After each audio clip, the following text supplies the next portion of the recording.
আকৌ কৈছোঁ 2 মাহ হওক, এমাহ হওক, এবছৰেই হওক, 2 বছৰেই হওক, কোনো সম্পৰ্কৰ মাজত স্বাৰ্থ আৰোপ কৰিলে সেই সম্পৰ্ক কেতিয়াও ভাল সম্পৰ্ক নহয়। 2 মাহ বুলি কৈছে কিন্তু স্বাৰ্থ নহয় বুলি কৈছে।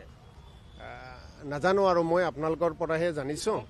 মই এতিয়ালৈকে গোটেই কথাখিনি তেওঁ কি কৈছে নাজানো, কিন্তু এটা কথাই মই ক'ম, মই কাকো নকওঁ, তেখেতক উদ্দেশ্য কৰি মই একো নকওঁ, কিন্তু এটা মই জানো, এটা ভালকৈ জানো যে আকৌ কৈছোঁ প্ৰেমৰ সম্পৰ্ক গঢ়িবলৈ গ'লে স্বাৰ্থ নাচলে, ভাতৃত্ববোধ আৰু বন্ধুত্ব এনাজৰীডাল মজবুত কৰিবলৈ হ'লে তাত কোনো স্বাৰ্থ আৰোপ কৰিলে ভাতৃত্ববোধো নহয়, মানে বন্ধুত্বও নহয়। এতিয়া চাব, আপুনি কৈছে ধৰক কেমেৰাৰ সন্মুখত মিত্ৰতা নহয়, সাংসদ গৌৰৱ গগৈ ডাঙৰীয়াও এই কথাখিনি কৈ আছে যে মিত্ৰতা কেমেৰাৰ আগত নহয়, কিন্তু মিত্ৰতা সকলোৱে বিচাৰিছে। আপোনালোকৰ সভাপতি ভূপেন বৰা ডাঙৰীয়াই বিচাৰিছে, লুৰিণজ্যোতি গগৈ ডাঙৰীয়াই বিচাৰিছে, অখিল গগৈ ডাঙৰীয়াও কৈছে যে মিত্ৰতা লাগে, কিন্তু কেমেৰাৰ সন্মুখত নহয়। কিন্তু পদক্ষেপ কোনে ল'ব?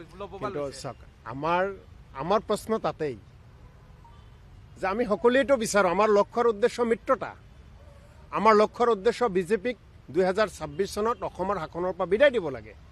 সেই লক্ষ্যৰ উদ্দেশ্যে একেবাৰে আমি আগুৱাই গৈ আছোঁ। অথচ যদি আমি কওঁ যে তোমাৰ বাটটো বেলেগ হৈ আছে, তোমাৰ বাটটো বেলেগ হৈ আছে, একে ৰাস্তাৰে একে হাতে হাত ধৰি গৈ আছোঁ, তাৰপিছতো কয় যদি হাতখন আৰু মজবুতকৈ ধৰা, আৰু যদি মজবুতকৈ নধৰা তেনেহ'লে আমাৰ সম্পৰ্ক চিঙু হৈছে। গতিকে এই কথাবিলাকতো আমিও বুজা নাই, একেই কথা, একেই লক্ষ্য, একেই উদ্দেশ্য, তাৰপিছতো কিয় এই কথাবিলাক আহে, অকণমান আমি জটিলতাত পৰি গৈছোঁ। মই আৰু এটা কথা সুধিছোঁ লাষ্ট আপোনালোকক, যে 2 মাহ মানে ধৰি লওক মাৰ্চৰ ভিতৰত তেওঁ কৈছে, কিন্তু কংগ্ৰেছে পাৰিবনে যে মাৰ্চৰ ভিতৰত তেওঁলোকে কোনটো সমষ্টিত নিৰ্বাচন খেলিব, এইটো আপোনালোকে স্থিতিটো স্পষ্ট কৰিব পাৰিব জানো? কাৰণ আপোনালোক এটা ৰাষ্ট্ৰীয় দল, আপোনালোকৰ ৰাষ্ট্ৰীয় নেতৃত্বই সিদ্ধান্ত লয়। প্ৰথম কথা, ভাৰতীয় জাতীয় কংগ্ৰেছ দলে নিজৰ নীতি নিৰ্ধাৰণ নিজৰ হাইকমাণ্ডৰ লগত বহি কৰিব। আমি কাৰোবাৰ পৰামৰ্শ শুনিম, কাৰোবাৰ পৰা পৰামৰ্শ গ্ৰহণ কৰিম, কিন্তু আমাক কোনোবাই যদি নিৰ্দেশ দিয়ে বা আমাক কোনোবাই যদি ডেডলাইন দিয়ে, ভাৰতীয় জাতীয় কংগ্ৰেছে গ্ৰহণ নকৰে।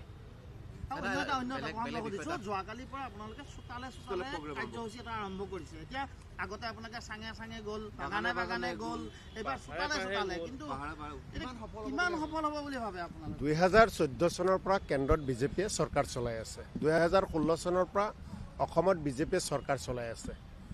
ভাৰতীয় জাতীয় কংগ্ৰেছ দলে, আমাৰ দলৰ সভাপতি ভূপেন বৰা ডাঙৰীয়াই চোতালে যি কাৰ্যসূচী আৰম্ভ কৰিছে, নিশ্চিতভাৱে মানুহৰ ঘৰত যাব, মানুহৰ লগত কথা পাতি কেন্দ্ৰ চৰকাৰৰ পৰা আৰু ৰাজ্য চৰকাৰৰ পৰা বিজেপি চৰকাৰৰ দিনত ৰাইজে কেনেকুৱা অনুভৱ কৰে, কি পাইছে, কি পোৱা নাই, আহি থকা সময়খিনিত কংগ্ৰেছক কি পৰামৰ্শ দিয়ে, কংগ্ৰেছৰ প্ৰতি তেওঁলোকৰ আহ্বান কি, এই কথাবিলাক জানিবলৈ কাৰ্যসূচী কৰা হৈছে। আৰু নিশ্চিতভাৱে মানুহৰ কাষত আমি মেল মিটিং বহুত কৰোঁ, মেল মিটিঙো চলি থাকিব। তাৰ লগে লগে মানুহৰ চোতালত আমি যাম, মানুহৰ ঘৰত যাম, আমি একেলগে চাহ পাণ তামোল খাই মানুহৰ লগত বহি কথা বাৰ্তা পাতি আমি আহি থকা দিনত কংগ্ৰেছৰ ৰণকৌশল আমি প্ৰস্তুত কৰিম। বেলেগ বিষয়, কালি গুৱাহাটীত